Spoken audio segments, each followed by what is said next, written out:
Assalamualaikum warahmatullahi wabarakatuh. Perkenalkan, nama saya Riandika Ibrahim dengan kode NPM 223121155. Di sini saya akan mempresentasikan materi tentang CSS. Yang pertama adalah memahami CSS, property selector, dan box model.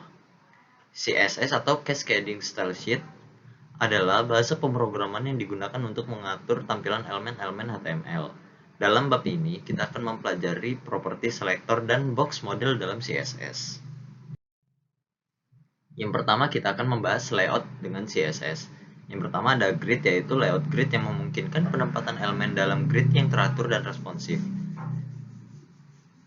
Yang kedua, flexbox, yaitu layout model yang memungkinkan penataan elemen secara fleksibel, baik secara horizontal maupun vertikal. Yang ketiga adalah float.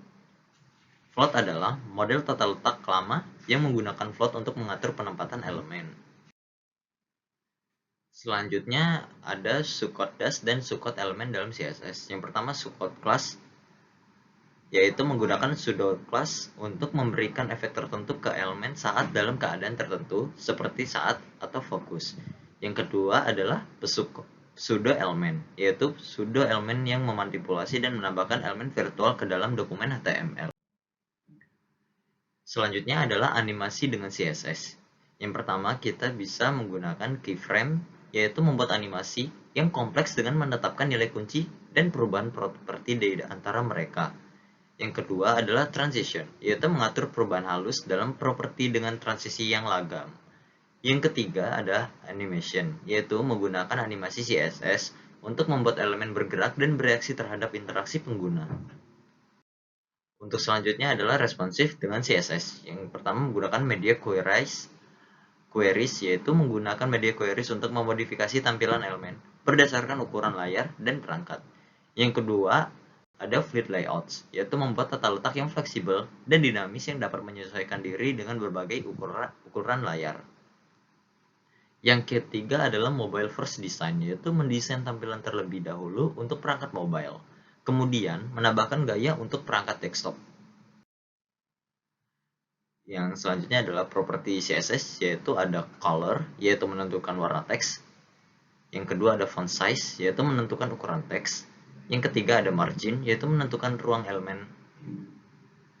Yang keempat padding, yaitu menentukan ruang dalam elemen. Selanjutnya adalah selector CSS. Yang pertama ada elemen selector, yaitu memilih elemen berdasarkan tag HTML. Yang kedua ada class selector, yaitu memilih elemen berdasarkan kelas yang ditentukan. Yang ketiga ada ID selector, yaitu memilih elemen berdasarkan ID yang ditentukan. Dan yang terakhir adalah mengenal box model dalam CSS. Yang pertama ada konten, yaitu bagian konten dari elemen seperti teks atau gambar. Yang kedua ada padding, yaitu ruang antara konten dan border elemen. Yang ketiga ada border, yaitu tepi elemen yang menandai batas antara padding dan margin. Yang keempat ada margin, yaitu ruang antara elemen dan elemen lain di sekitarnya.